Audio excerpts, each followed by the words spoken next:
प्रथम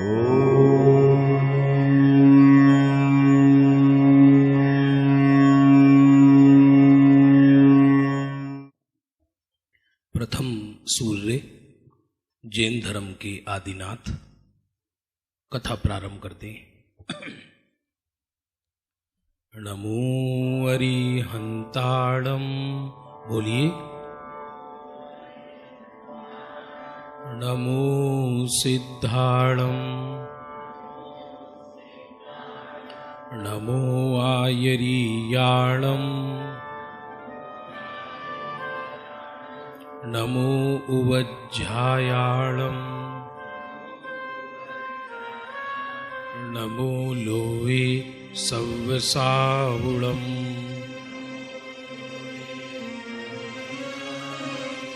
एसो पंचनमो यारो सव्वपावपणासनो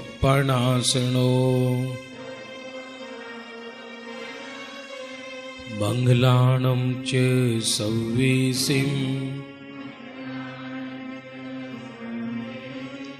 परमं हवै मंगलम्।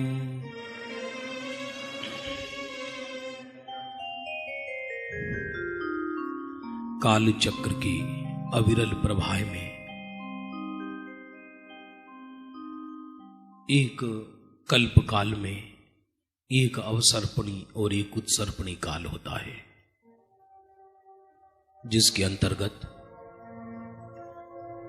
चार कूड़ा कूड़ी सागर का प्रथम काल, तीन कूड़ा कूड़ी का द्वितीय काल और दो कूड़ा कूड़ी का तृतीय काल। तो 4 और 3 7 और 2 9 कूड़ा कूड़ी सागर तो यूं ही निकल जाते हैं, और एक कूड़ा कूड़ी सागर में 42,000 वर्ष कम चौथा काल होता है। 21,000 का पंचम काल और 21,000 का छठा काल होता है। तीर्थंकर जो 5 भरत और 5 ऐरावतों में होते हैं, तो विदेह क्षेत्र में तो सदा शाश्वत ही चौथा काल चलता है। वहां काल परिवर्तन भी होता है, तो चौथे काल का ही परिवर्तन होता है। लेकिन हमारे 5 भरत और 5 ऐरावत क्षेत्रों में जहां हम रहते हैं, आप जानते हैं, जैसे हम लोग बैठे हैं यहां पर, ऐसी 170 दुनिया है, 170, जहां मनुष्य हमारी तुम्हारी तरह जिनवाणी श्रवण कर रहा है। और अभी वैज्ञानिक ये एक दुनिया का भी खबर नहीं लगा पाए हैं पूरा। 170 दुनिया है ऐसी जहां तीर्थंकरों की आराधना होती है, लोग कर्म काट के मोक्ष जाते हैं, पुरुषार्थ करते हैं। सब है प्रोजेक्ट पर मेरे पास पूरा भूगोल। समय आने पर कभी विशेष जिज्ञासा होगी तो वो भी बताएंगे। हम जो हैं भरत ऐरावत क्षेत्र में, भरत क्षेत्र में, भरत क्षेत्र के आर्य खंड में, वो भी तो जब तीसरा काल चल रहा था, वैसे तीर्थंकर चौथे काल में ही होते हैं, लेकिन आदिनाथ के साथ विशेष घटना घटित हुई। वो तृतीय काल में ही जन्मे और तृतीय काल में ही मोक्ष चले गए। अथवा ऐसा समझिए, चौथा काल का लक्षण दिखाई देने लगता है तृतीय काल के अंत में। हम वो घटना आपको बाद में बताएंगे। पहले देखते हैं हमारे महानायक महाप्रभु आदिनाथ किस तरह से अपनी आत्मा का विकास करके इस भरत क्षेत्र में उनका अवतार हुआ। विदेह क्षेत्र में एक अतिबल राजा रहते थे। कौन रहते थे? अतिबल। उनके एक पुत्र था महाबल, नाम था उसका। उनके 4 मंत्री थे। मंत्री, राजाओं के हाथ पैर मंत्री होते हैं, लेकिन मंत्री अच्छे हों तो राजा को सही मार्गदर्शन दें। यदि मंत्री खराब हो तो राजा भी डूबता है। ये भी नियम है, जैसे सम्राट चंद्रगुप्त के मंत्री चाणक्य थे और दोनों जिन धर्मी थे, चाणक्य भी और सम्राट चंद्रगुप्त भी। तो देखो देश का कितना अच्छा कल्याण किया उस समय। इनमें 3 मंत्री मिथ्या दृष्टि थे और एक मंत्री सम्यक दृष्टि था, जिसका नाम था स्वयं बुद्ध। सम्यक दृष्टि विदेह क्षेत्र की घटना है। एक बार ये स्वयं बुद्ध मंत्री मेरू की यात्रा करने गया, सुमेरु पर्वत की यात्रा करने। हमको ये सब कल्पनाएं लगती हैं, लेकिन ये यथार्थ है। मेरू पर्वत की यात्रा करने वहां 2 मुनिराज चारण रिद्धिधारी सुमेरु पर्वत पर नजर आए। इस स्वयं बुद्ध मंत्री ने उनको नमस्कार किया और अपने राजा के विषय में पूछा, राजा के विषय में कि महाराज, हमारे राजा, उनका नाम महाबल है तो मंद कसाई पर भोगों में आ सकते हैं, आप उनके विषय में बताइए। तब वो चारण रिद्धिधारी मुनिराजों ने कहा, हम युगमंदर भगवान के समूह शरण से आए हैं और हमने भरत क्षेत्र के प्रथम तीर्थंकर के विषय में उनसे पूछा। तब उन्होंने ये कहा, हे मंत्रीवर, जो तुम्हारे राजा महाबल हैं वो ही भरत क्षेत्र के प्रथम तीर्थंकर आदिनाथ के रूप में अवतरित होंगे। 9 भव बाद धीरे धीरे विकास होता है। एक कल्पना नहीं है, ये सत्य है। कौन देखता है? ये जिन शासन कल्पना नहीं है, यथार्थ है, हथेली पे रखे हुए आंवले के समान। उस मंत्री को बड़ी प्रसन्नता हुई, क्योंकि सम्यक दृष्टि था ना। उसने सुना, नहीं मेरे राजा 9वें भव में तीर्थंकर होंगे। साथ में ये भी कहा, तुम 9 भव तक उन्हीं के साथ रहोगे और 9 भव बाद तुम भी उन्हीं के साथ निर्वाण को प्राप्त होगे। बड़ा प्रसन्नता हुई, बहुत प्रसन्नता हुई उसको, अद्भुत। अरे सत्य तो ये है, मुनिराज यदि किसी को ये कह दें हे भव्य, तो समझना उसको सांत्वना पुरस्कार मिला है। और यदि मुनिराज किसी को ये कह दें कि तुम इस भव में मुनिराज बनोगे, तो उसको सेकंड पुरस्कार मिला है। और यदि मुनिराज ये कह दें कि तुम निर्वाण जाओगे, तो प्रथम पुरस्कार मिला है। इससे बड़ा और पुरस्कार क्या होगा? रखड़ने में क्या दम है संसार में। बहुत प्रसन्न हुआ और आकर अपने राजा को ये घटना बताई। पहले तो प्रसन्नता से चरणों में लेट गया, क्योंकि महाबल को भी मालूम नहीं कि महाराज आपको मालूम नहीं है, आप मोह नींद से जागृत हो। आज सुमेरु पर्वत पर मुझे 2 मुनिराज मिले और उन्होंने कहा है, हे प्रभु, हे राजन, आप स्वयं भरत क्षेत्र के प्रथम तीर्थंकर बनेंगे। ये सुनकर बहुत आश्चर्य हुआ उसको और सन्यास धारण कर लिया। वैराग्य आ गया ना उसको, पर सम्यक दर्शन नहीं हुआ। किन्होंने? महाबल ने सन्यास धारण कर लिया।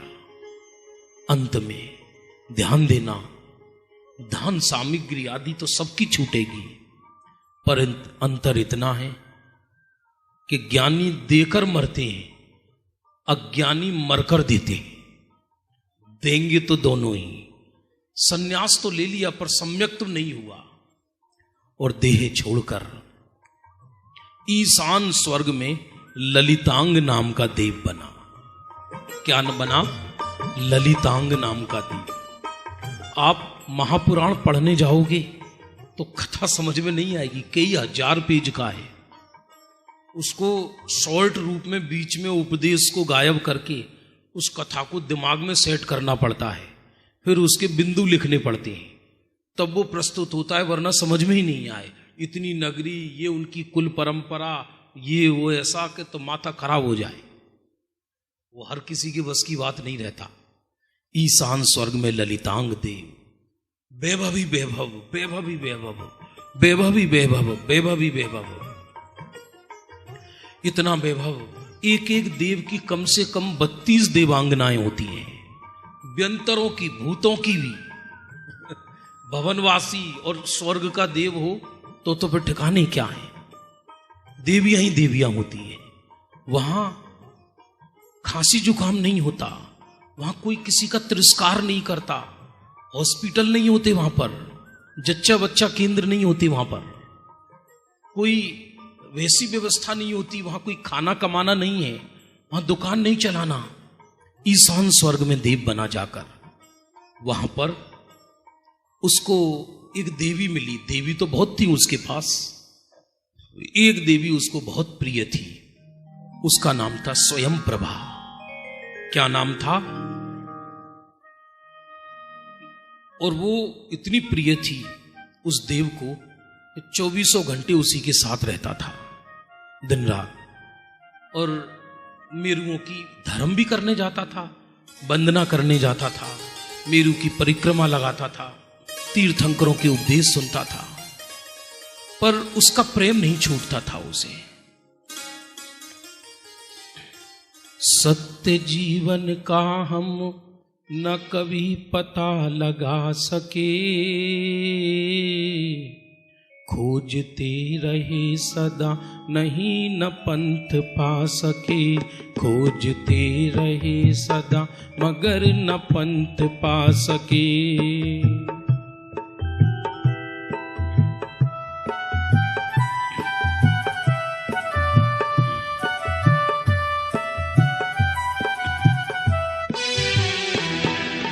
स्वर्ग में गया कवि महान क्लेश था, स्वर्ग में गया कवि महान क्लेश था।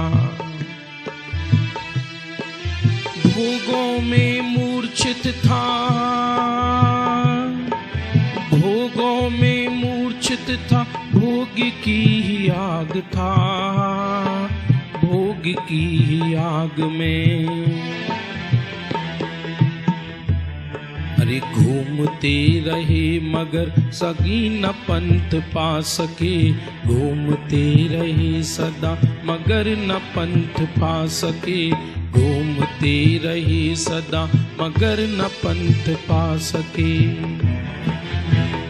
और भोगों की आग में भी सुख कहाँ है? कभी जीव को सुख नहीं मिला, भोगों की आग में सुख है कहाँ? और अंत समय माला मुरझाने लगी, वो तड़पने लगा देव। आयु ईशान स्वर्ग की पूरी हुई। जब अंत में देवियां छूटती हैं और भोग छूटता है तो देव भी तड़पते हैं अंतरंग में। उसको ऐसा लगने लगा, रे मैं मेरी इस देवी के बिना कैसे रहूंगा, ये रत्नों के महल, इनके बिना मेरा जीवन कैसे चलेगा। माला मुरझाने लगी, क्लेशित होने लगा। लेकिन चूंकि संस्कार पूर्व जन्म के थे, देह छोड़कर ईशान स्वर्ग में देव था। भले ही सम्यक तो नहीं हुआ था, तीर्थंकरों के दर्शन करता था, जिन धर्म का प्रेमी था वो विदेह क्षेत्र में राजा वज्रबाहु के घर में वज्र जंग राजा के रूप में प्रकट हुआ। क्या नाम बना उसका? राजा वज्र जंग। मनुष्य पर्याय मिल गई, धन वैभव बहुत था, और वो जो उसकी देवी थी वो वज्रदंत चक्रवर्ती के घर पर श्रीमती नाम की पुत्री बनी। वहां एक चक्रवर्ती थे, वहां पर उनका नाम था वज्रदंत चक्रवर्ती। वज्रदंत चक्रवर्ती का वैराग्य भी सुनने जैसा है। और उनके घर में कन्या बनी श्रीमती। उसे पूर्व जन्म की याद आ गई श्रीमती को। पूर्व जन्म का याद आए तो उसका मन ही ना लगे कहीं, उसके राजा उसका पिता विवाह करने की सोचे, वो मना कर दे, नहीं मुझे नहीं करना, मुझे नहीं करना। चक्रवर्ती परेशान कि विवाह क्यों नहीं कराती है। तब मुनिराज ने कहा ये विवाह करेगी, ये उसी से करेगी जो इनके पूर्व भव के देव रहा है। ये सब अकारण नहीं होता, पूर्व जन्म के मित्रता भी साथ में आती है और शत्रुता भी साथ में आती है। हां, आज तक चलती है। हां, मानवों में ध्यान रखना। अरे सत्य तो यह है, मित्र बनाना है तो पंच प्रभु को बनाओ, सत्संगीति करना है तो साधर्मियों की करो, क्योंकि वो सिद्ध शिला पर जाकर अनंत काल तक साथ निभाएंगे, हमारा तुम्हारा। इधर आपको बीच में ही बता दूं, इस कथा से हटकर राजा श्रेणिक को उन्हीं के पिता ने, उन्हीं के पुत्र ने, कुणिक ने जेल में डाल दिया था। जानते हो क्यों डाला था? कि कुणिक पहले भव में मुनिराज थे और ये राजा श्रेणिक भी राजा थे, तो इन्हें मुनिराज को आहार देना था। तो सबको कह दिया कोई चौका नहीं लगाएगा, जब मेरी घर में चौका लगेगा तो मेरी घर में आहार होगा। राजन किसी कार्यवश चौका लगाना भूल गया और 15 दिन तक यही होता रहा।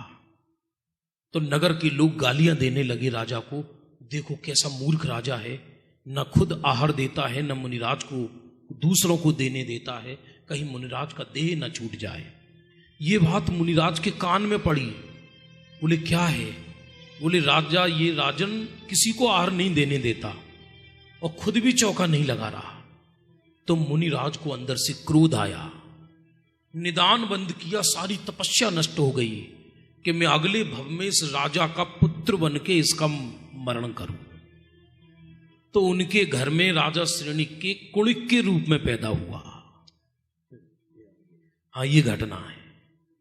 अरे रे रे रे, ये बैर की घटनाएं अनेक भव से चलती हैं। किसी के घर में पुत्री ही उनका बैर ही पैदा हो जाता है, किसी के घर में बहू बैर लेने के लिए जन्म ले लेती है, आ जाती है, किसी की पुत्री ही बैर निकालती है। इधर ये श्रीमती तो बोले कैसे लाएं इसके लिए पति खोज कर, अब हमको तो मध्य लोक में हो तो खोज लें, अब देव कैसा था, उसकी सूरत कैसी थी, कहां से खोजेंगे प्रभु हम। मुनिराज से कहा चक्रवर्ती ने कि समय आने पर अपने आप मिल जाएगा वो। बोले हम करें क्या? कि तुम इसका फोटो मंदिर में लगा दो। उस कन्या का फोटो बनाकर मंदिर के बाहर रख दिया गया। इधर काल पाकर वज्रजंग राजा वहां भ्रमण करता हुआ उस जन मंदिर में आया और जिन मंदिर में दर्शन करने के बाद उस फोटो पर दृष्टि गई। फोटो पर दृष्टि जाते ही उसे जाति स्मरण ज्ञान हो गया और जाति स्मरण ज्ञान होने के बाद वो मूर्छित हो गया। वहां पहरेदार लगे हुए थे, उन्होंने चक्रवर्ती को खबर कर दी कि महाराज एक व्यक्ति, एक राजा राजकुमार उस फोटो को देखकर मूर्छित हो गया है। बस तत्काल चक्रवर्ती पुत्री को लेकर वहां पहुंच गया। पूर्व जन्म की पूरी घटना याद आ गई। धूमधाम से दोनों का विवाह हुआ। चक्रवर्ती की कन्या श्रीमती और वज्रजंग। ये सब घटनाएं ग्रंथों में छुपी हैं। इधर क्या होता है, अब तो चक्रवर्ती का दामाद हो गया वज्रजंग, रत्नों के महल में विश्राम कर रहा है श्रीमती के साथ। घर खबर भेज दी कि अभी कुछ महीने यहां रहने दो, बाद में विदाई करेंगे। इधर जब विदा हुई दोनों की, श्रीमती और वज्रजंग की, मानी वज्रजंग अपने घर जाने लगे, तो रास्ते में एक जबरदस्त घटना घटी। उन्हें वन जंगल पसंद आ गया और रास्ते में ही विश्राम किया। और वह आकाश मार्ग से दो मुनिराज प्रातःकाल आई।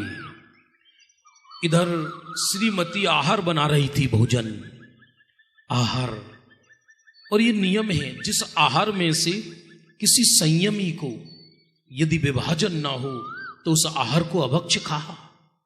अरे सत्य तो यह है कि जिस घर में कोई त्यागी व्रती धर्मी ना आए वो घर नहीं शमशान है, और जिस भोजन में से किसी धर्मी का विभाजन ना हो वो भोजन अभक्ष्य है, और जिस वो व्यक्ति जो कभी जीवन में दान ना दे वो घर रूपी शमशान में मुर्दा रूपी प्राणी रहता है, ऐसा ग्रंथों में लिखा।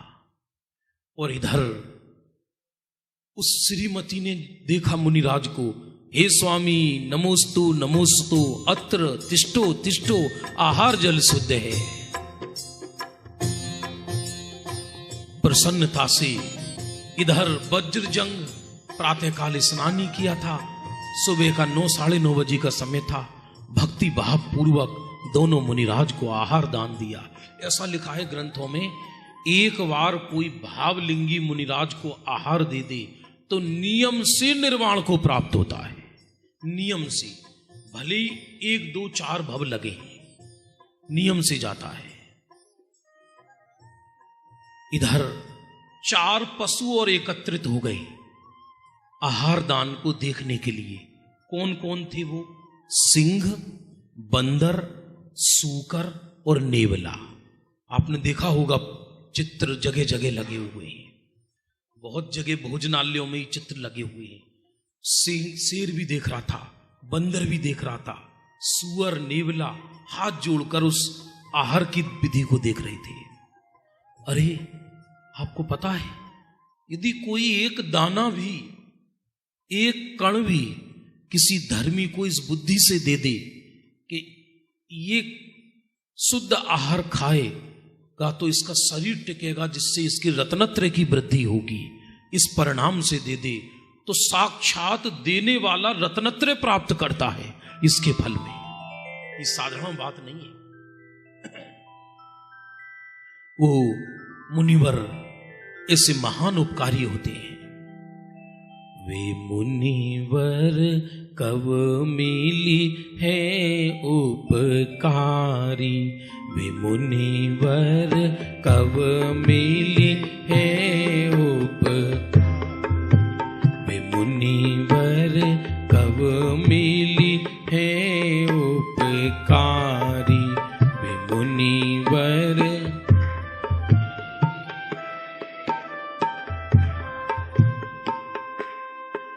अरे आप तरे और पर को तारे, आप तरे और पर को संबर भूषण धारी हो, संबर भूषण। वे मुनिवर कब मिली है उपकारी, वे मुनिवर कब मिली है उपकारी। परम उपकारी कहा। अरे धूल धूसरित बीतरागी मुनिराज के चरणों में इंद्र भी अपना मस्तक रगड़ता है, कोई साधारण बात नहीं है। मुनिराज चलते फिरते सिद्ध कहा, अष्टपाहुड़ ग्रंथ के अंदर चलते फिरते सिद्ध है, भगवान है मुनिराज, पंच परमेष्ठी में उनका नाम आता है, साधारण बात नहीं है। नाम लेने मात्र से व्यक्ति को पुण्य अर्जित होता है मुनिराजों के। अंत में और उन साथ में उस राजा का एक मंत्री, पुरोहित और एक धनमित्र नाम का मित्र और एक अकंपन, ये 4 लोग भी उस राजा के साथ थे, पूर्व जन्म से आ रहे थे। वही उन्होंने भी आहार दान की अनुमोदना की, और अनुमोदना के बाद ये अपने घर पहुंच गए। समय निकलता जा रहा था धीरे धीरे। वो राजा वज्रजंग श्रीमती की ममता में ऐसा खोआ हुआ था, लंबा काल निकल गया पर इसे मालूम भी नहीं पड़ा।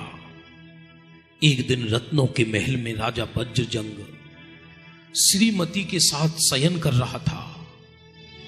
राजा था तो उस महल के अंदर सुगंधित धूप जल रही थी।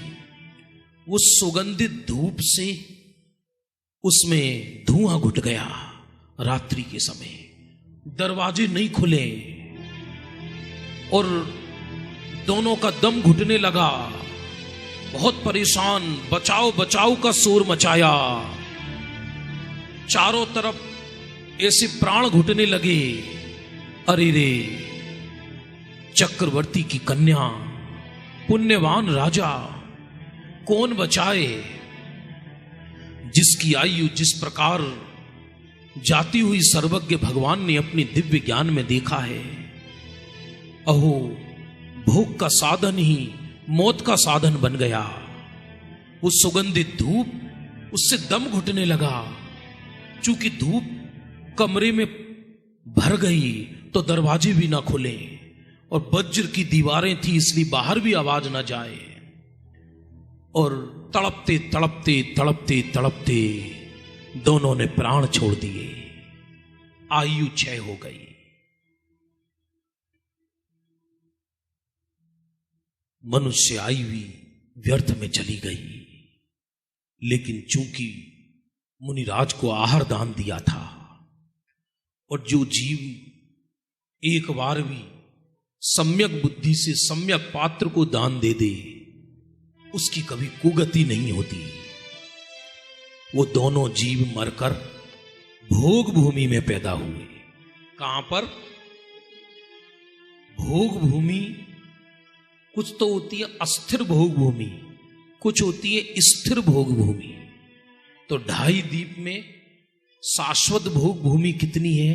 30 शाश्वत भोग भूमि है। वहां भोग भूमि में पैदा हुए और भोग भूमि में यह नियम है कि पति पत्नी साथ ही पैदा होते हैं। वहां भाई बहन का व्यवहार नहीं होता। दोनों, उनको युगलिया कहा जाता है। युगलिया उत्कृष्ट आयु 3 पल्ल की होती है। बड़े बड़े कई कई कोस के व्यक्ति होते हैं। 1 कोस, 2 कोस, 3 कोस, ऊंचे ऊंचे, केवल बेर के बराबर आहार लेते हैं। कल्प वृक्ष होते हैं, महल होते हैं। वहां शांति शांति होती है अपार। और आप जानते हैं भोग भूमि में इतना भोग है, इतना भोग है कि एक चक्रवर्ती से असंख्यात गुना सुख एक युगलिया को होता है। आप कहोगे क्यों? क्योंकि चक्रवर्ती का भोग तो विघ्न सहित है। वो लड़के लेता है 6 खंड। यहां बिना लड़े निराबाद सुख मिलता है।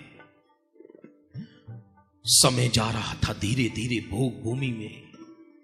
भोगों के भोग भी आग है, ये कौन समझे?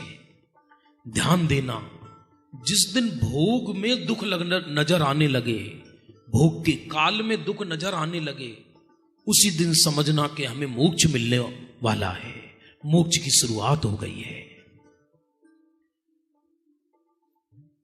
भोग भूमि में संयम नहीं होता। भोग भूमि में सटकर्म नहीं होते। और तो और भोग भूमि में जिन मंदिर भी नहीं होते। वहां सामायिक नहीं होता। देव पूजा, गुरु पास्ती, स्वाध्याय, संयम, तप, दान कुछ नहीं होता। तो भी नेचुरल मंद कसाई होते हैं, शांत एकदम, और अखंड भोग भोगते हैं। जो चाहे वो कल्प वृक्ष से मिल जाता है। वहां पर जब सब कुछ कल्प वृक्ष से मिल जाता है तो फिर इच्छाएं क्यों होंगी? इच्छाएं तो तब व्यक्ति को होती हैं कि इच्छा हो मन की और मिले कण।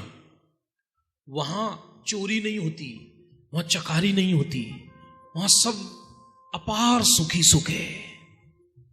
लेकिन वहां सम्यक दर्शन हो सकता है।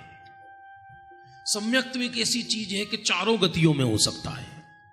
7वें नरक के नारकी को सम्यक्त हो सकता है। भोग भूमि में सम्यक्त हो सकता है। कुत्ता बिल्ली को सम्यक्त हो सकता है। देवगति में सम्यक्त हो सकता है। कुदरत ने आत्मदर्शन हर प्राणी को बताया है, बस संगी पंचेंद्रिय होना चाहिए।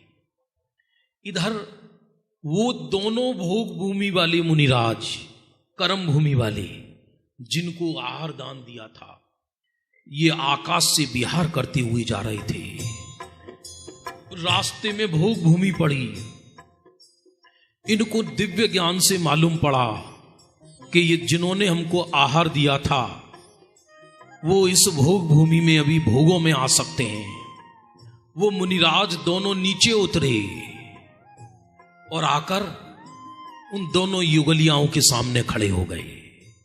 पूर्व जन्म का याद आया और उन्होंने कहा, हे आर्य, वहां आर्य संबोधन किया जाता है। हे आर्य, हे भव्य, पहचानो अपने को। तुम कर्म भूमि में धूप की घुटन से मरे थे। अरे पूर्व पर्यायों में अनंत कष्ट भोगे हैं तुमने। ये भोग भी अनंत बार भोगे हैं। कब तक रहेंगे ये भोग? अरे आर्य, पहचानो, अपने आप को पहचानो। ये काल बड़ा अनंत है। ये जो आत्मा, तुमने अनंतों बार गंदा शरीर धारण किया, अनंतों बार अच्छा शरीर धारण किया, पर ये भोग भी कब तक रहेंगे? कब तक इससे प्यास मिटाओगे अपनी? ये तप्त तबाह है। जैसे आग में कीड़ा जलकर भुन जाता है, वैसे भोगों में आत्मा को तृप्ति नहीं है। तुम शुद्धात्मा हो, शुद्धात्मा। दोनों, श्रीमती का जीव और वज्रजंग का जीव, मुनिराज के उपदेश सुनता गया भोग भूमि में, और मुनिराज के अमृत वचन सुनकर दृष्टि अंतर्मुख हो गई, और जो कार्य कर्म भूमि में नहीं किया वो कार्य भोग भूमि में किया। आत्म दर्शन हो गया, सम्यक दर्शन हो गया।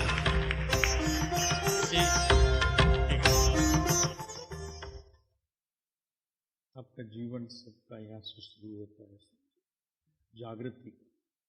आज से आप सदा ही आत्मा में जागृत रहने की चेष्टा करते रहोगे। जब आएगा समय आत्मज्ञान हो जाएगा।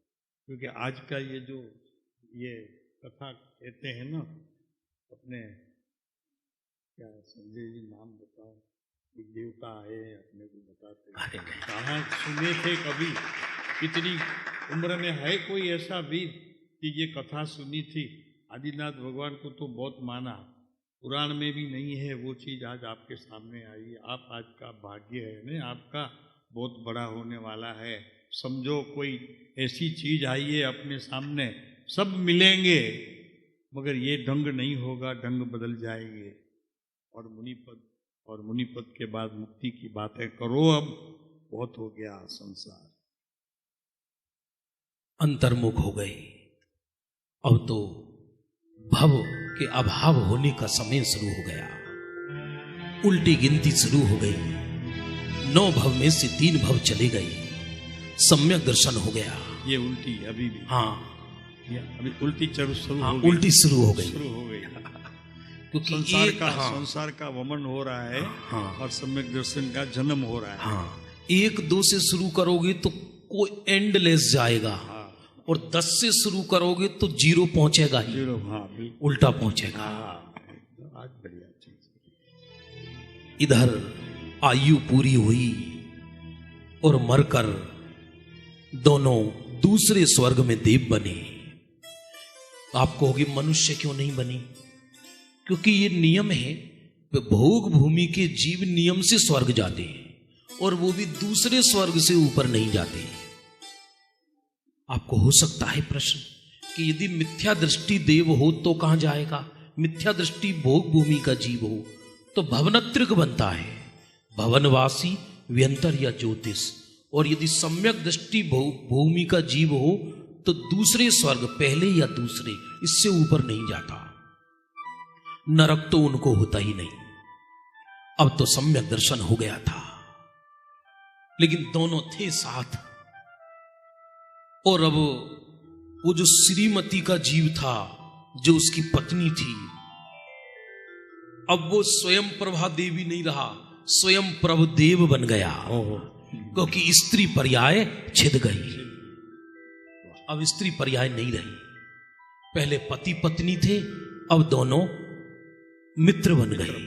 वो इस विमान में था, वो दूसरे विमान में था, दोनों देवों में अद्भुत प्रेम था। भूल कर अपना घर जाने कितनों के घर हमको जाना पड़ा।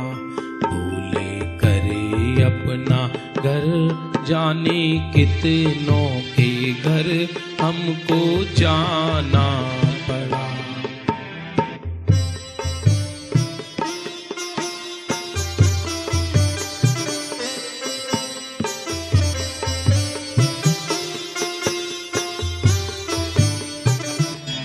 जो थी माता मेरी वो ही पत्नी बनी।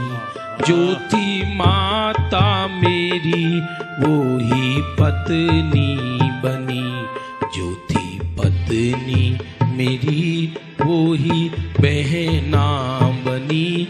ना ठिकाना मिला भूले करे अपना घर जाने कितनों के घर हमको जाना पड़ा। भूले करे अपना घर जाने कितनों के घर हमको जाना पड़ा।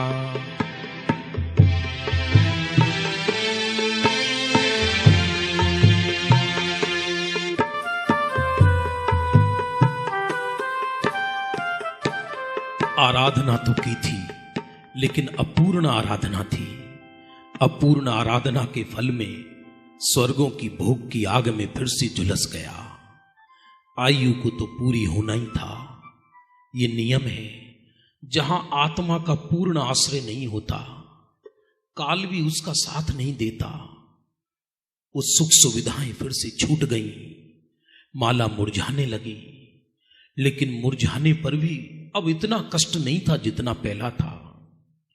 उन्हें मालूम पड़ने लगा और अब चूंकि पुण्य भी विशेष बढ़ गया, आत्माराधना के साथ साथ उस श्रीधर देव और स्वयं प्रभ देव, श्रीधर देव अभय घोष चक्रवर्ती के घर में, इधर विदेह क्षेत्र में सुविधि नाम का राजा बना श्रीधर देव। और जो श्रीमती का जीव था, जो स्वयं प्रभ देव बना, वो अभय घोष चक्रवर्ती नहीं, उसी गांव में केशव देव नाम का पुत्र बना, जो दूसरा था केशव पुत्र, इनका पुत्र बना। इधर पहले पत्नी, फिर मित्र और अब पुत्र बन गया। अरे सत्य तो ये है, दुनिया में जितने रिश्ते हैं ये सब पूर्व जन्म से प्रताड़ित हैं। एक गुरुदेव उदाहरण देते थे, कार्तिक की अनुप्रेक्षा से एक ही भव में एक स्त्री के एक पुरुष से 18 नाते। सुनो तो गिलानी आए, ऐसी गिलानी आए कि घर में घुसने की इच्छा ना हो, ये शरीर लाश नजर आए, ऐसी कथा है। सुनने में भी गिलानी आए, क्योंकि सुनाने में भी शर्म आए उस कथा को। ऐसा अनंतो बार हुआ इस जीव के साथ। और चूंकि सम्यक दर्शन तो था ही, सम्यक दर्शन आत्माराधना करते रहे दोनों पिता और पुत्र। इधर अभय घोष चक्रवर्ती की पुत्री मनोरमा के साथ सुविधि राजा का विवाह हुआ। पुत्र केशव उत्पन्न हुआ। अंत में दीक्षा ली और देह छोड़कर 16वें स्वर्ग में इंद्र बना जाकर। कहां बनी? 16वें स्वर्गों में इंद्र बना। कभी देव बना, कभी राजा बना, कभी देव बना, कभी राजा, कभी देव बना, कभी राजा बना, कभी देव बना, कभी कभी पशु बन कर दुख झेल रहा, अपना ठिकाना मिला, भूले करे अपना घर, जाने कितनों के घर हमको जाना पड़ा। भूले करे अपना घर, कितनों के घर हमको जाना पड़ा। और इधर 16वें स्वर्ग की आयु पूरी हुई। 16वां स्वर्ग, स्वर्गों का वैभव ज्ञानानंद श्रावकाचार्य में देव कैसे जन्म लेते हैं, कैसा वहां का वैभव होता है, हम कल्पना नहीं कर सकते। लेकिन चूंकि सम्यक दृष्टि थे इसलिए भोगों में आसक्त नहीं हुए। अस्थिरता जन्य भोग तो वहां भी भोगना ही पड़ता है। यहां हम संयम ले सकते हैं लेकिन देव चाहते हुए भी संयम नहीं ले सकते। संयम की भावना बहुत होती है उनको, इसलिए स्वर्गों में बैठकर मनुष्य लोग के संयमियों को देखकर आंसू बहाते रहते हैं। और ये उनके मन में होता है कि अरे हमें मनुष्य पर्याय कब मिले और कब हम संयम धारण करके आत्म कल्याण करें। एक राजा भर्तहरि हुए हैं, उन्होंने तो ये कहा है जो मनुष्य पर्याय पाकर संयम धारण नहीं करता वह रत्नों की भगोनी में चंदन की कलछी से कढ़ी बनाता है। पागल, विष्ठा पे चारों पैर से मक्खी बैठती है क्या, किसको चाहता है, कौन से राग के वैभव चाहता है। अनंतवार छूटे हैं, बमन है ये बमन अनंत जीवों का, जिसे तू संपदा कहता है, बमन है ये बमन। बमन समझा उन्हें? उल्टी उल्टी उल्टी छर्दी, एक एक परमाणु को अनंत बार भोगा है, एक एक परमाणु को। सत्य बात तो ये ज्ञानियों को लज्जा आती है भोग भोगने के लिए। ये एक एक भोग के पीछे अनंत अनंत जीव भाग रहे हैं। सज्जन लोग उस पदार्थ को नहीं भोगते जिस पे किसी दूसरे की नजर हो। जब ज्ञानी जन्म लेते हैं जगत में तो उनको ये नजर आता है कि पदार्थ हैं थोड़े, भूखे हैं ज्यादा, लो इन भूखों को ही खा लेने दो। क्या भोगे। मैंने एक प्रेमचंद की कहानी पढ़ी थी बचपन में, उपन्यास पढ़ने का बहुत शौक था। आप सुनोगे तो आपकी आंखों में आंसू आ जाएंगे। एक भिखारी, एक भिखारी, उसने कभी खाया नहीं, कुछ मिला नहीं उसको, कभी जीवन में मिठाई नहीं खाई उसने। और वो एक हलवाई के यहां खड़ा था, देखा गरम गरम जलेबी बन रही थी। और वो जलेबी जब बनती देखी उसने, पैसा नहीं, तो उसने सोचा कि मैं ये जलेबी खाऊं। तो बस क्या था, उसने सोचा इस हलवाई की नजर दूसरी जगह जाए तो मैं जलेबी खाऊं। तो हलवाई थोड़ा अंदर घुसा, इसने मुट्ठी भर के जलेबी लेके दौड़ लगा दी। हलवाई को गुस्सा आया, उसने गरम गरम पलटा फेंक कर मारा तो उसकी पीठ छिद गई, उसमें से रक्त की धारा बह निकली। लेकिन वो दौड़ता रहा। उसने सोचा चारों तरफ आदमी भागे, चोर चोर चोर चोर, जैसे कि उसने सठखंड का वैभव चुरा लिया हो। कि हाथ कांप रहे थे और वो जलेबी नीचे गिर गई धूल में। तो उसको बिल्ली आई और मुंह में लेकर दौड़ लगा दी। ये घबराया, ये खून खच्चर करके तो जलेबी मिली, ये बिल्ली ले गई। तो ये बिल्ली के पीछे दौड़ा दौड़ा, हाँफता हाँफता हाँफता हाँफता हाँफता बिल्ली के पीछे दौड़ा। तो बिल्ली के मुंह से वो जलेबी छूट गई और ये जलेबी के ऊपर धड़ाम से गिरा जाकर, और गंदी हो गई थी, सड़ गई थी। ये खाने की तैयारी में था, इसके फिर से आंसू निकले और जलेबी पर गिर गई। बोले अरे अब इसको खाऊं या नहीं खाऊं। सोच ही रहा था कि इतनी देर में कुत्ते ने झपट्टा मारा और कुत्ता जलेबी को लेकर भागा। उसने सोचा बड़ी मुश्किल से तो मैंने मौत की कीमत पर ये जलेबी पाई है और अब ये दुष्ट लेकर भागा। फिर ये कुत्ते के पीछे भागा और इतनी दौड़ लगाई, इतनी दौड़ लगाई, इतनी दौड़ लगाई कि कुत्ता हाँफते हाँफते थक गया और ये भी पीछे से खून बह रहा था, और खून बह रहा था, वो लगा था ना बहुत तेज, और आकर कुत्ते के मुंह से भी जलेबी छूट गई, जाकर वो एक कीच में गिरा जिसमें जलेबी पूरी तरह से सड़ गई थी, जाकर मूर्छित हो गया।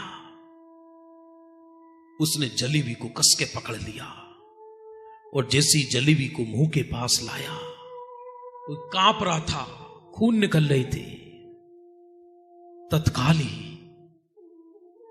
प्राण पखेरु उड़ गए, खा ही नहीं पाया। ऐसी दशा है इस दुनिया की। पदार्थ एक है, उसके पीछे हजारों लोग भाग रहे हैं। तो ज्ञानी इतने बैरागी होते हैं, उस दुनिया की ये दशा देखकर, अरे मैं कैसे भोग भोग सकता हूं, एक एक भोग के पीछे हजारों लोग पड़े हैं। अरे चक्रवर्तियों का भोग भी निराबाद नहीं होता, आखिर वो भी सटखंड विजय के लिए जाते ही है ना। दूसरों का दिल तो उनका भी दुखता है। ऐसा किसी का पुण्य का उदय नहीं होता कि जहां उपयोग अपना ना जले और धन वैभव मिल जाए। अरे रे, ऐसी दशा है जगत की। इधर जब उनका स्वर्ग का 16वें स्वर्ग में भोगों में रहते हुए भी उनको भोगों से वैराग्य था, मालूम तो था ही कि ये सब छूटने हैं। अंत में देह छूट गया, सल्लेखना पूर्वक देह छूटा शांत भाव से। 16वें स्वर्ग के दीव नीच गति में पैदा नहीं होते, त्रियंच नहीं बनते। पुण्य शेष था, आराधना के साथ पुण्य बहुत बढ़ता है, लेकिन ज्ञानियों की नजर उस पुण्य पर नहीं रहती और जाकर वज्रसेन तीर्थंकर के घर वज्र नाभि चक्रवर्ती के रूप में पैदा हुए।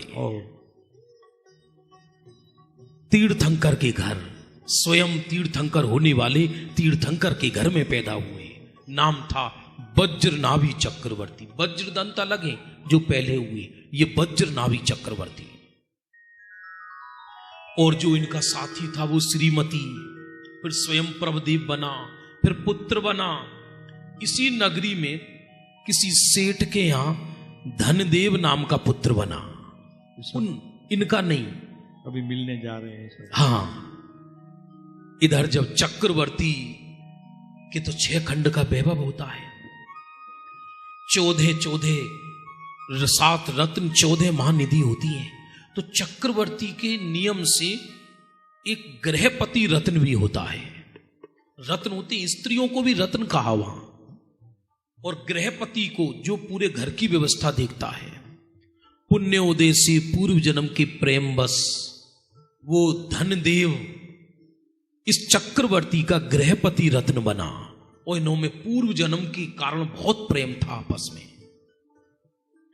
इधर भगवान के समवसरण में, स्वयं अपने पिता के समवसरण में जो तीर्थंकर थे वज्रनाभि चक्रवर्ती गए और उनसे अपने पूर्व भव पूछे, तो पूर्व भव तो नजर आ ही रहे थे।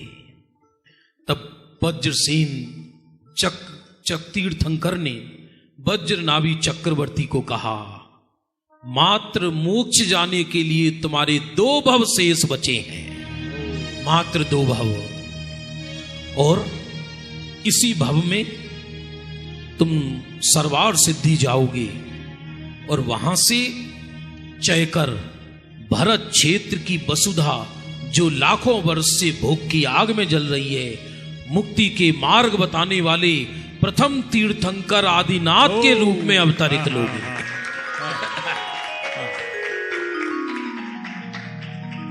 ये सुनते ही उनका उपयोग अंतर्मुख हो गया, अंदर कोमलता आ गई और 16 कारण भावना भाने लगे। 16 कारण भावना। 10 विशुद्धि धरे जो कोई, ताको आवा गमन न होई। हर से विशुद्धि धरे जो कोई, ताको आवा गमन न होई।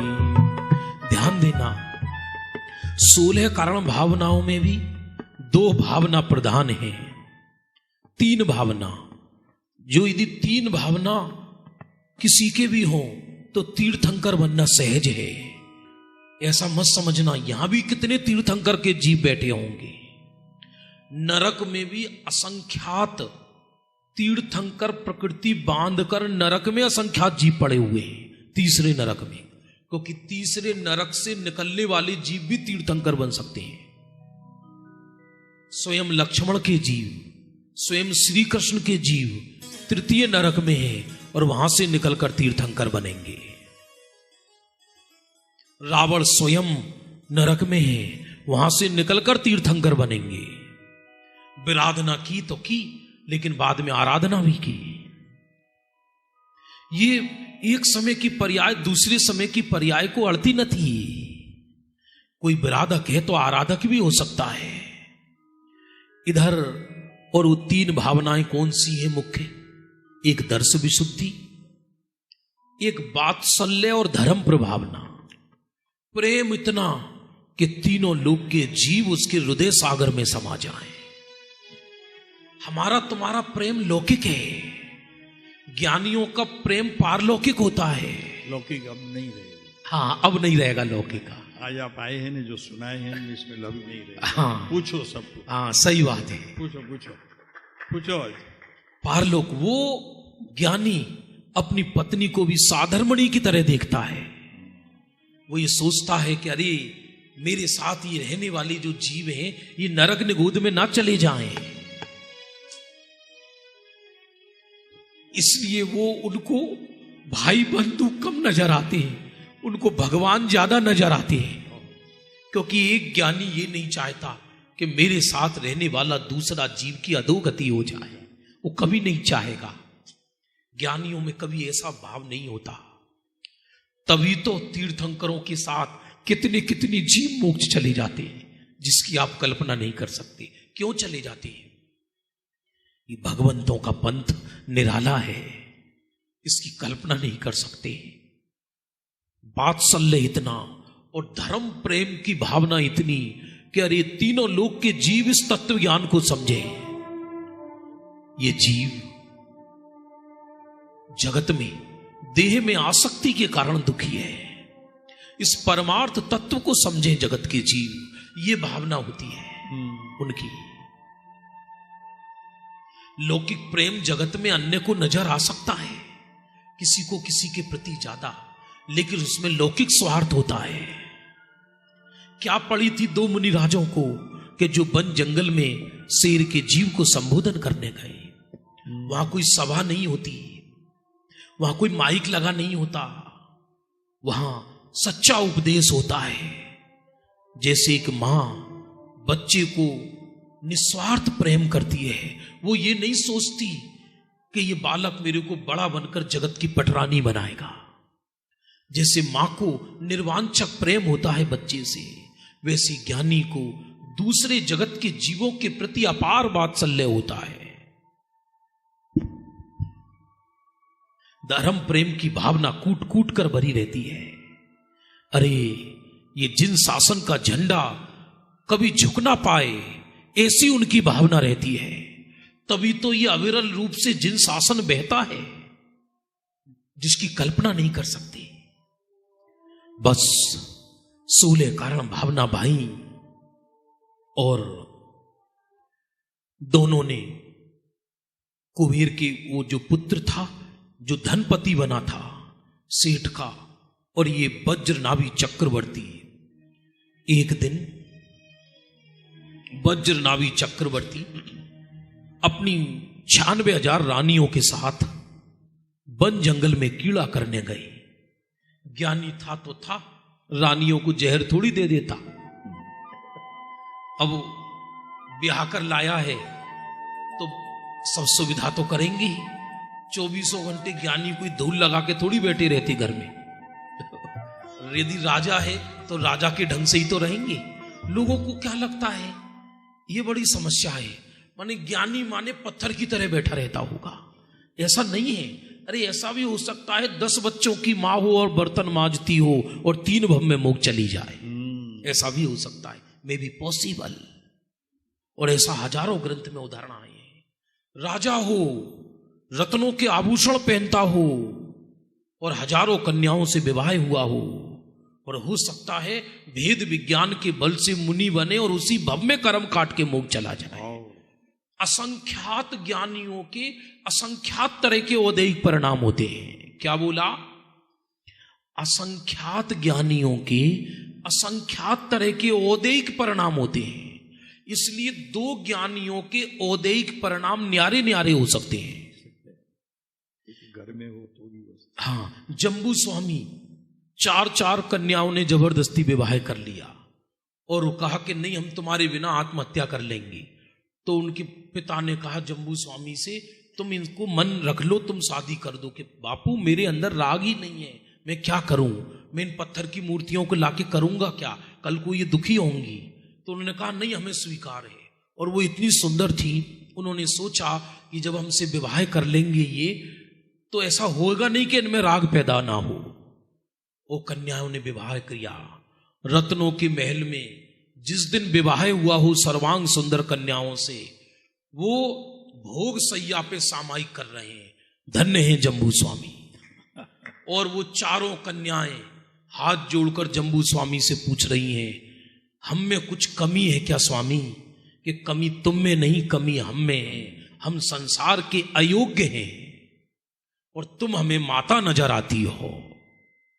ये सुनते ही उन्होंने सोचा कि अरे आज राग पर वीतरागता की विजय हो गई। इसलिए राग में इतना बल नहीं कि वीतरागी को चलित कर सके। और प्रातःकाल उन 4 कन्याओं ने, जम्बू स्वामी ने और उनके घर में चोरी करने आए 700 चोरों ने एक साथ जिन दीक्षा ली थी। मुनिराजों का टोला नगर से निकला था। एक ये जम्बू स्वामी का औदैहिक परिणाम। एक वज्रबाहु हुए हैं, वो एक अलग हुए हैं, जिनका गुरुदेव उदाहरण देते थे। उन्हें अपनी पत्नी से इतना प्रेम कि 24 घंटे पल्लू पकड़ के चलते थे। और भाई लेने के लिए आया, उदय सुंदर नाम था भाई का, कन्या का नाम था मनोदया। तो भाई से कहे कि नहीं, हम इनके बिना 1 मिनट नहीं रह सकते, हम तो मर जाएंगे। बोले नहीं जीजाजी मरो मत, आप ऐसा है साथ चलो। फिर गोना बोलते, गोना विवाह के बाद बहन को लेने आता है भाई। इतने आसक्त कि रथ पे बैठ के पत्नी के साथ जा रहे हैं। बोले साथ जाएंगे, साथ ले आएंगे, हम नहीं रह सकते इनके बिना 1 मिनट भी। रास्ते में एक 16 वर्ष की राजकुमार तप कर रही थी। उन्हें देखकर इन्होंने रथ को रोका और पूछा, भरी जवानी में क्या कर रहे हो? हमारी तरह से शादी विवाह रचाओ, ये भरी जवानी में क्या कर रहे हो? मुनिराज ने आंख खोलकर, वैसे मुनिराज ऐसे मूर्खों को जवाब नहीं देते, लेकिन उनकी होनहार अच्छी जानी, एक ही लाइन बोली, जो अनंत काल में नहीं किया वो कर रहा हूं। क्या कहा? जो अनंत काल में नहीं किया वो कर रहा हूं। इतनी देर में तो दृष्टि बदल गई और वज्रबाहु चरणों में आकर बैठ गई। तो साले साहब मजाक करने लगे। पत्नी मनोदया, बैठे तो ऐसे हैं जैसे दीक्षा लेंगे, ले लो दीक्षा। ये तो सच में वस्त्र उतारने लगे, केस लॉन्च करने लगे। पत्नी रोने लगी, मैं तो मजाक कर रही थी। कि देवी बात मजाक की नहीं, सत्य तो यह है कि ऐसे विवाह मैंने अनंत बार रचाए, अब तो मैं मुक्ति बधू से विवाह रचाऊंगा। परिवर्तन होना हो तो ऐसे भी हो सकता है। इसलिए किसी कोई गृहस्थी है तो वो ज्ञानी नहीं होगा, ऐसा नहीं है। ऐसा भी हो सकता है कि कोई मुनि हो और अज्ञानी हो और अनंत भव भगवान ने भी उसके देखे हों। और ऐसा भी हो सकता है कि वो राजसी वेश में नजर आए और उसके 1-2 भव ही शेष हों। ये तत्व को समझना चाहिए। इधर आराधना पूर्वक दोनों ने देह छोड़ा। हाँ, अभी बात चल रही थी जल कीड़ा की। तो तालाब में 96,000 रानियों के साथ जल कीड़ा कर रहे। कमल आया बीच में, एक कमल, और वो कमल बह रहा था। वज्रदंत ने बहते कमल को पकड़ा, उस कमल को अपनी पत्नी पर फेंक के मारा तो कमल खुल गया, बंद था। उसमें एक भरा मरा हुआ भौरा मिला। ओहो, उसे देखकर वज्रनाभि खड़े के खड़े रह गए। उस कमल को देखकर उस कमल की पूरी कथा उनके समझ में आ गई कि ये भौरा कल आया होगा कमल पर, सारे दिन इसने कमल का रस पिया होगा, जैसी सूर्य अस्त हुआ होगा तो कमल बंद हो गया और इस भौरे के प्राण घुट गए, जिससे ये भौरा भोगों में आसक्त होकर मर गया। एक दिन मेरा भी ये देह छूट जाएगा। मुझे शोभा नहीं देता कि मैं रागियों की भांति ये राग की कीड़ाएं करूं। अरे मेरे तो जन्म मरण का अभाव होने वाला है। पूर्व जन्म तेर गए, तत्काल जैनेश्वरी दीक्षा धारण कर ली और घोर तप करके सर्वार सिद्धि में दोनों देव बने, एक गृहपति रत्न और एक वो स्वयं, दोनों साथ चलते आ रहे हैं। अब ये अंतिम भव था उनका। सर्वार सिद्धि में तो रानियां नहीं होती, देवियां नहीं होती, तो भी इंद्रिय सुख अनंत गुना होता है। इसलिए कोई ये समझता हो कि भोग के साधनों में सुख है, ऐसा कदापि नहीं है। नीचे के स्वर्गों में वैभव ज्यादा है और पुण्य का उदय कम है, ऊपर के स्वर्गों में वैभव कम है और पुण्य का उदय ज्यादा है। इधर पूरा ऋषभदेव के 33 सागर तक अपनुरुक्त तत्व चर्चा करते हैं, रत्नों के सिंहासन पर बैठकर। अनुमान लगाता हूं तो मुझे तो दृश्य ही दृश्य नजर आते हैं। कैसे बैठे हैं सर्वार सिद्धि के देव, निरंतर उस आत्मा की अपनुरुक्त तत्व चर्चा करते हैं। अपनुरुक्त तत्व चर्चा का अर्थ क्या है?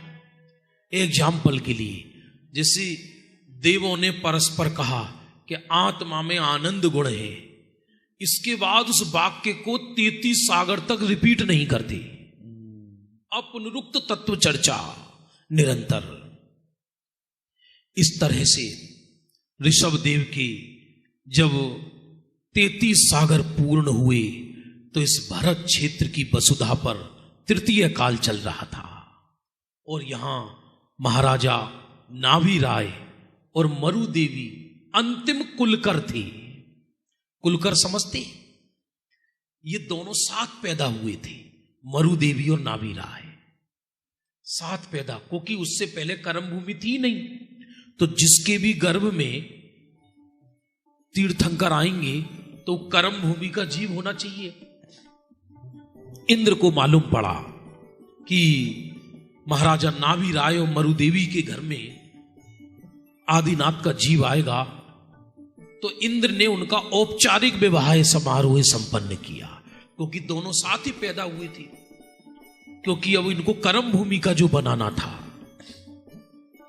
ये कथा का दूसरा पार्ट है। इसको पूरा समझने के लिए आदिनाथ का पंच कल्याणक देखना पड़ेगा, क्योंकि 84 लाख पूर्व की आयु थी, वो मैं अभी नहीं लूंगा। ये तो फिर उचित समय पर उचित काल में नाभि राय माता मरु देवी ने 16 स्वप्न देखे और आदिनाथ का जीव उनकी कुक्षी में आया और तृतीय काल में शुभ नक्षत्र में शुभ घड़ी में भरत क्षेत्र की वसुधा के आर्य खंड में प्रथम तीर्थंकर ऋषभदेव का अवतार हुआ।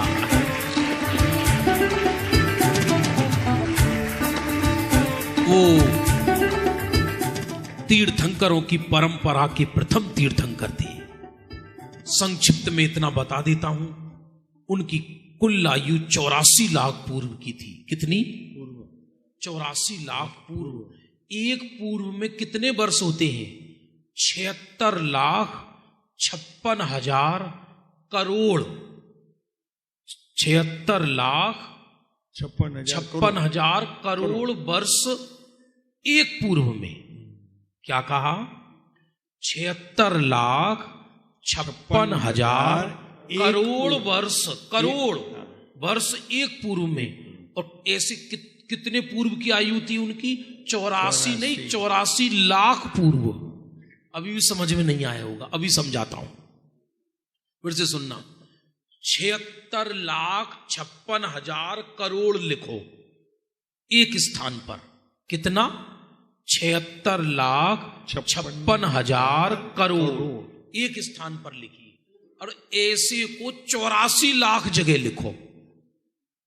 इतने को एक लाइन को कितनी जगह लिखो? 84 लाख जगह। और फिर इसका करो मल्टीप्लाई, प्लस करो। जितनी आयु आई उतने वर्ष की उनकी आयु थी। अकेले आदिनाथ और अजितनाथ की आयु इतनी लंबी थी कि आधा चौथा काल निकल गया था अजितनाथ की आयु में। क्योंकि आदिनाथ तो तृतीय काल में ही जन्म लिया और तृतीय काल में ही मोक्ष चले गए। आयु इतनी लंबी थी। 20 लाख पूर्व का उनका कुमार काल था। 20 लाख पूर्व तक बालक रहे। आगे आने वाले काल में 20 वर्ष की टोटल आयु होगी। पंचम काल के अंत में जब छठा काल प्रारंभ होगा, 20 वर्ष की स्त्री दादी बन जाएगी। 8-9 वर्ष में विवाह हो जाएगा। 12 वर्ष का पूर्ण पुरुष कहलाएगा। 15 वर्ष का वृद्ध हो जाएगा। ये टेबल के बराबर घर होंगे। लोग कच्चा मांस खाएंगे। ये आयु धीरे धीरे, और एक हाथ का व्यक्ति रह जाएगा जितना बड़ा है। धीरे धीरे आयु कम होती चली जाएगी, कम होती चली जाएगी। भोग सब कम होते चले जाएंगे। तृष्णाएं बढ़ती जाएगी। एक चीज जरूर बढ़ेगी, तृष्णा।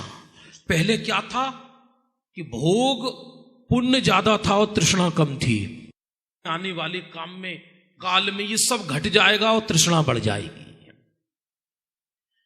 धीरे धीरे छद्मस्त काल उनका 1000 वर्ष का था।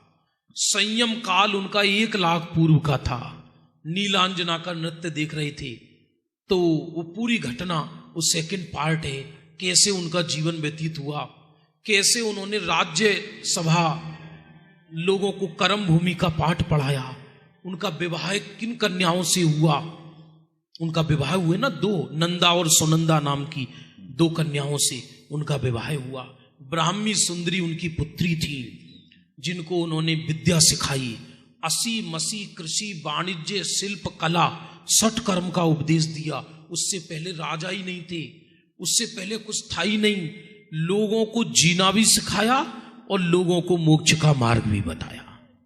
और जो उनके जीवन की सबसे महत्वपूर्ण घटना थी वो थी जब वो मुनि बन गए। मुनि बन गए तो मुनि बनने के बाद 6 महीने तक तो ध्यान किया और 6 महीने तक आहार के लिए निकले, पर आहार नहीं मिला। तो जानते हो आहार किसने दिया?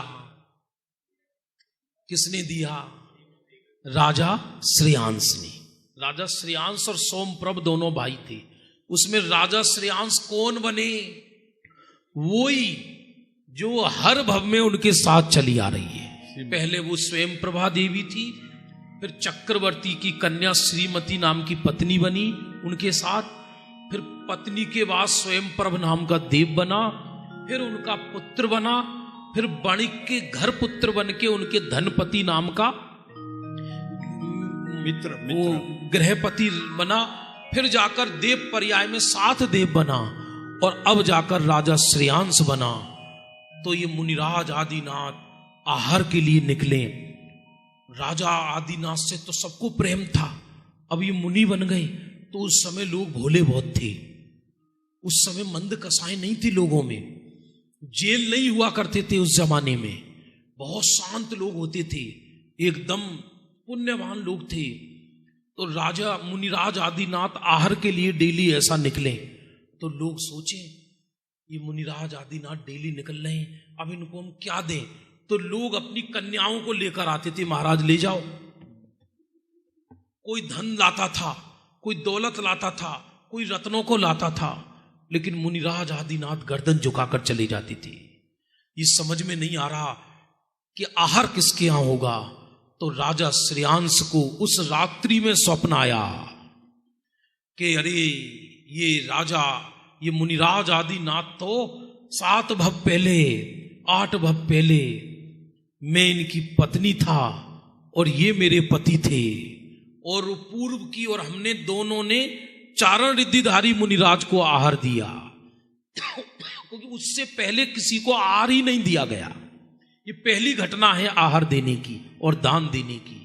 और आज अंतिम दिन समझ लीजिए, निराहारे मुनिराज आदिनाथ आए पुनः हस्तिनापुर में। तो स्वप्न के कारण और निमित्त ज्ञान के कारण वहां हस्तिनापुर में गन्ना ही गन्ना बहुत था। तो गन्ने का रस स्वर्ण कलशों में लेकर खड़े हो गए। इधर मुनिराज आदिनाथ आए, इधर राजा श्रेयांश और सोमप्रभ ने, हे स्वामी अत्रो अत्रो तिष्ठो, आहार जल शुद्ध है।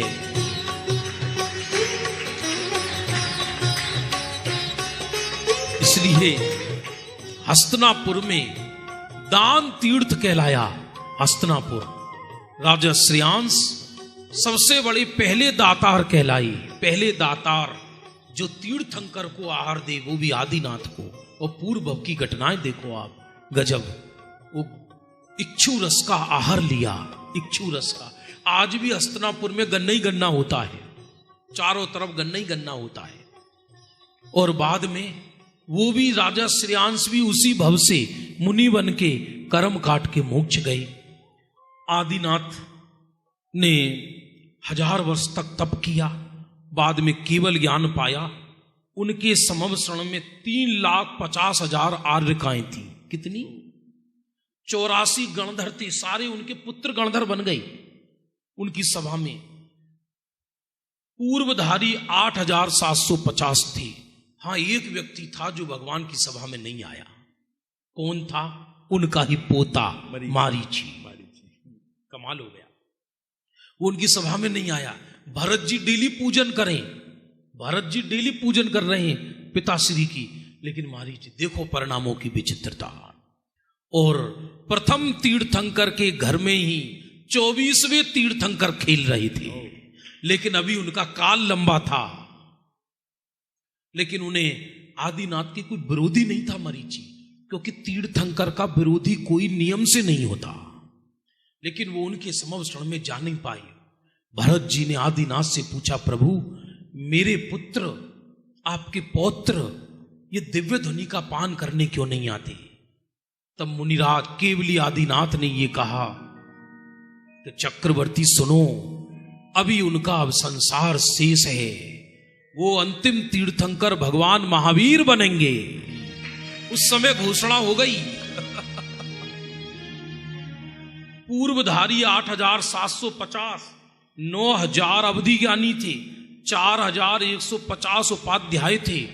और आदिनाथ को देख देख कर अपना कल्याण करने वाले कितने लोग इकट्ठे हो गए पता है?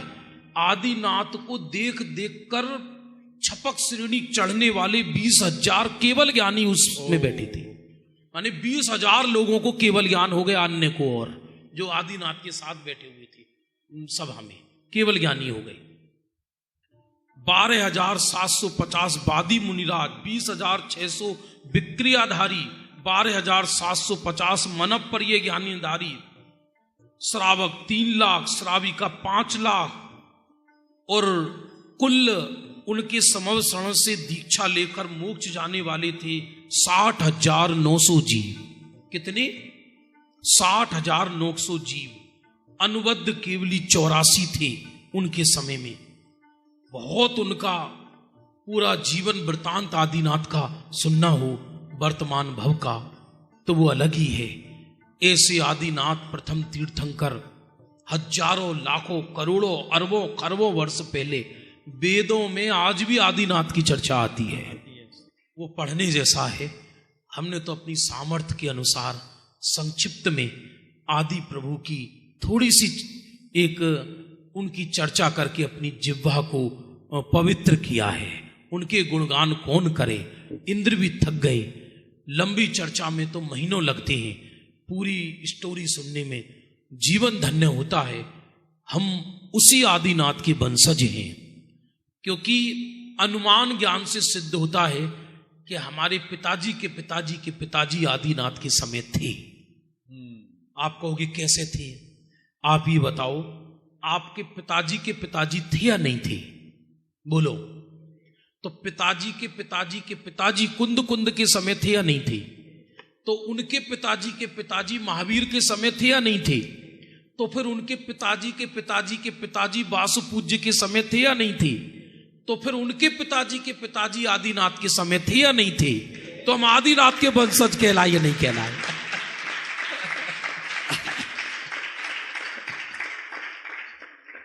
क्योंकि यदि हम भारत में हैं तो इसका मतलब हमारे कुल का कोई ना कोई व्यक्ति भारत में था ही था। ये अनुमान से सिद्ध होता है, ये तो स्थूल ज्ञान से सिद्ध होता है। और महाभाग्य से जैन कुल में हमने जन्म लिया। जिसने भी जैन कुल में जन्म ले लिया, जिसने भी पंच प्रभु को मान लिया, आदिनाथ और 24 तीर्थंकरों को मान लिया, समझ लो वो उन्हीं का वंशज है। बस हम उनके मार्ग पर चले और अपना जीवन धन्य करें। इसी के साथ अभी की आदि प्रभु की ये संक्षिप्त कथा समाप्त होती है।